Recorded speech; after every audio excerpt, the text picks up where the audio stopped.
김 원장이 흥수 앞에서 갑자기 무릎을 꿇고 울음을 터뜨렸다. 제발 아무에게도 말하지 마세요. 특히 광숙 씨에게는 절대로. 흥수는 당황스러워 김 원장의 어깨를 붙잡았다. 방금까지 구름이와 함께 즐겁게 산책을 하던 김 원장이 갑자기 이런 모습을 보이니 어찌할 바를 몰랐다. 흥수는 김 원장이 무슨 일인지 묻고 싶었지만 그녀의 떨리는 어깨를 보니 함부로 말을 걸 수가 없었다. 원장님, 일단 진정하시고 무슨 일인지 천천히 말씀해보세요. 김 원장은 손수건으로 눈물을 닦으며 고개를 들었다. 평소 차분하고 우아했던 모습과는 전혀 다른 절망적인 표정이었다. 사실은 제가 피아노 학원을 운영하는 게 아니에요. 그건 모두 거짓말이었어요. 흥수의 눈이 커졌다. 김 원장은 떨리는 목소리로 계속 말했다. 저는 지금 도박 빚에 쫓기고 있어요. 학원은 이미 6개월 전에 문을 닫았고 지금은 그 건물 지하에서 몰래 숨어 지내고 있는 거예요. 흥수 씨를 만나면서 정말 행복했는데 이런 제 모습을 들키게 될까봐 너무 무서웠어요. 흥수는 충격을 받았다. 김 원장이 그토록 우아하고 여유 있어 보였는데 사실은 이런 상황에 처해 있었다니. 흥수 자신도 백댄서 시절 이후로 불안정한 생활을 해왔지만 김 원장의 상황은 더욱 심각해 보였다. 도박 빚이라니 얼마나 되는 거예요? 2억 원이에요. 제가 피아노 학원을 운영할 때 주식 투자를 했다가 모든 걸 잃었어요. 그러고도 모자라서 돈을 빌려가며 계속 투자했다가 결국 이렇게 됐어요. 김 원장의 고백은 거기서 끝나지 않았다. 그녀는 더욱 충격적인 이야기를 꺼냈다. 그리고 제 남편이 아직 살아있어요. 이혼한 게 아니라 가출한 거예요. 남편도 도박에 빠져 있었는데 빚이 너무 커지자 혼자 도망간 거예요. 지금 어디 있는지도 모르겠어요. 흥수는 말문이 막혔다. 김 원장이 자신에게 호감을 보이면서도 사실은 기혼자였다는 것,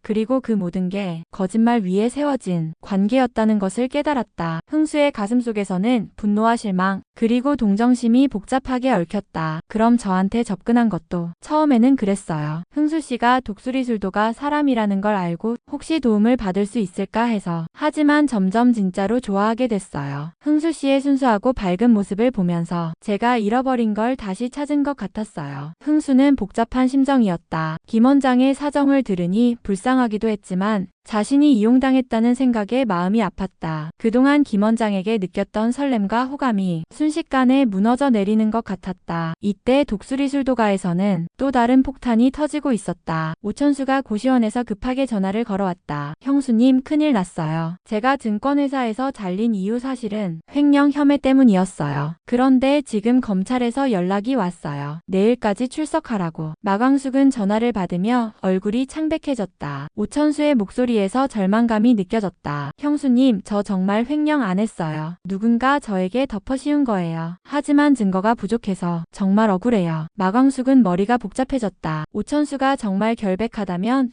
누군가 그를 함정에 빠뜨린 것이고 만약 실제로 잘못을 했다면 독수리술도가 전체가 위기에 처할 수 있었다. 마광숙은 오천수에게 일단 집으로 오라고 했지만 오천수는 거절했다. 형수님, 제가 집에 가면 형들에게도 피해가 갈 수 있어요. 특히 범수 형은 교수로 일하고 있는데 제 일로 문제가 생기면 안 되잖아요. 마광숙은 오천수의 마음을 이해했지만 혼자 감당하기에는 너무 큰 문제였다. 그녀는 한동석에게 도움을 요청해야 할지 고민이 되었다. 하지만 한동석과의 관계도 아직 애매한 상황에서 이런 부탁을 하기가 쉽지 않았다. 한편 오범수는 대학에서 돌아와 한이와 함께 시간을 보내고 있었다. 한이는 이제 걸음마를 시작했고 범수는 딸의 모든 순간을 소중히 여겼다. 하지만 그의 마음 한편에는 항상 불안감이 자리 잡고 있었다. 나영은과의 관계, 그리고 한이의 미래에 대한 걱정 때문이었다. 한이야, 아빠가 너를 잘 키울 수 있을까? 범수는 한이를 안으며 중얼거렸다. 나영은은 아직도 연락이 없었고 범수는 혼자서 아이를 키우는 것에 대한 부담감이 점점 커져갔다. 특히 한이가 자라면서 엄마가 없다는 것을 언제 깨달을지, 그때 어떻게 설명해야 할지 고민이 많았다. 이때 독고 세리가 범수의 집을 찾아왔다. 세리는 한이를 보며 환한 미소를 지었다. 한이가 정말 예쁘게 자랐네요. 범수 교수님 덕분이에요. 범수는 세리의 말에 고마워했지만 동시에 부담스럽기도 했다. 세리의 마음을 알고 있었지만 자신은 아직 한이의 문제도 해결하지 못한 상황에서 새로운 관계를 시작할 준비가 되지 않았다. 세리 씨, 감사하지만 제가 지금 상황이 복잡해서. 교수님, 저는 기다릴 수 있어요. 한이도 제가 돌봐드릴게요. 저희 아버지는 반대하시겠지만 저는 포기할 생각이 없어요. 세리의 말에 범수는 당황했다. 세리의 진심은 느낄 수 있었지만 독고탁의 성격을 생각하면 큰 갈등이 예상되었다. 실제로 독고탁은 세리가 범수와 가까워지는 것을 눈치채고 있었다. 독고탁은 장미애에게 화를 냈다. 여보, 세리가 또 그 독수리술도가 남자를 만나러 갔지? 내가 몇 번을 말했는데도 계속 이러네. 장미애는 남편을 달래려 했지만 독고탁의 화는 쉽게 가라앉지 않았다. 그 집안은 지금 문제가 한두 개가 아니야. 둘째는 횡령 혐의로 검찰 조사받는다고 하고, 셋째는 정체불명의 여자와 엮여 있고, 우리 세리가 그런 집안으로 시집가면 어떻게 되겠어? 독고탁은 이미 사설 탐정을 고용해서 오씨 형제들의 신상을 조사하고 있었다. 그 결과 오천수의 횡령 혐의뿐만 아니라 다른 형제들의 문제점들도 파악하고 있었다. 이때 한동석은 LX 호텔에서 중요한 회의를 하고 있었다.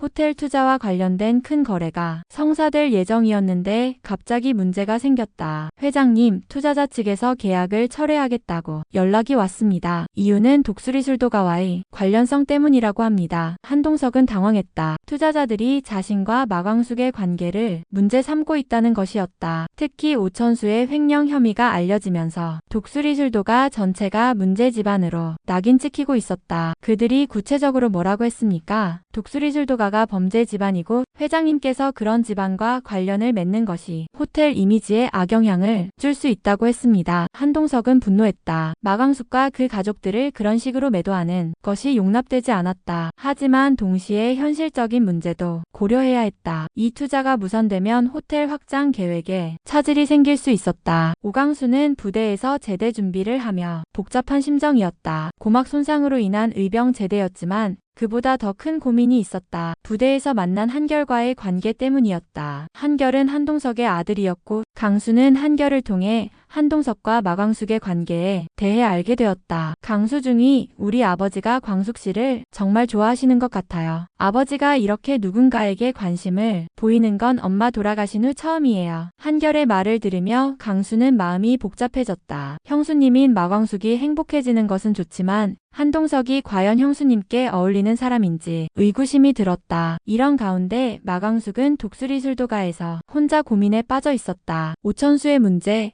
한동석과의 애매한 관계, 그리고 술도가 경영의 어려움까지 모든 것이 한꺼번에 몰려오고 있었다. 마광숙은 오장수가 살아있었다면 어떻게 했을지 생각해보았다. 여보, 당신이라면 이런 상황에서 어떻게 했을까요? 마광숙은 오장수의 사진을 보며 중얼거렸다. 그때 갑자기 전화벨이 울렸다. 모르는 번호였지만 마광숙은 전화를 받았다. 마광숙 씨죠? 저는 나영은이라고 합니다. 범수 씨의 한이 엄마입니다. 마광숙은 깜짝 놀랐다. 나영은이라는 이름은 범수에게서 들어본 적이 있었다. 범수의 전 연인이자 한이의 친어머니였다. 지금 한국에 와 있어요. 한이를 만나고 싶어서. 하지만 범수 씨는 제가 왔다는 걸 모르세요. 먼저 형수님께 말씀드리고 싶어서 연락드렸어요. 나영은의 갑작스러운 등장은 독수리술도가에 또 다른 파란을 일으킬 예정이었다. 마광숙은 나영은이 왜 이제서야 나타났는지 그리고 범수와 한이에게 어떤 영향을 줄지 걱정이 되었다. 나영은 씨, 일단 만나서 자세한 이야기를 들어봐야겠어요. 하지만 범수는 아직 모르는 게 좋겠어요. 마광숙은 나영은과 만날 약속을 잡으면서도 불안감을 감출 수 없었다. 모든 일이 한꺼번에 터지고 있는 상황에서 나영은의 등장은 독수리술도가에 어떤 변화를 가져올지 예측할 수 없었다. 그날 밤 흥수는 김원장의 고백을 듣고 집으로 돌아왔다. 마광숙은 흥수의 표정이 평소와 다르다는 것을 눈치챘다. 흥수야, 무슨 일 있었니? 표정이 안 좋아 보이는데. 흥수는 김원장의 이야기를 털어놓을지 고민했다. 하지만 지금 마광숙도 여러 문제로 힘들어하고 있는 상황에서 자신의 개인적인 문제까지 말하기가 쉽지 않았다. 형수님, 저는 괜찮아요. 그보다 천수 형 일은 어떻게 되고 있어요? 마광숙은 흥수가 화제를 돌리는 것을 느꼈지만 더 이상 묻지 않았다. 대신 오천수의 상황에 대해 설명했다. 천수가 내일 검찰에 출석해야 해. 정말 억울하다고 하는데 우리가 할 수 있는 일이 별로 없어서 답답해. 흥수는 마광숙의 걱정스러운 표정을 보며 마음이 아팠다. 김 원장 때문에 실망스럽긴 했지만 지금은 가족의 문제가 더 중요했다. 형수님, 천수 형이 정말 결백하다면 언젠가는 진실이 밝혀질 거예요. 우리 가족이 서로 믿고 지지해주는 게 제일 중요하잖아요. 마광숙은 흥수의 말에 위로를 받았다. 하지만 마음 한편으로는 나영은의 전화가 계속 신경 쓰였다. 내일 나영은을 만나면 어떤 이야기를 들을지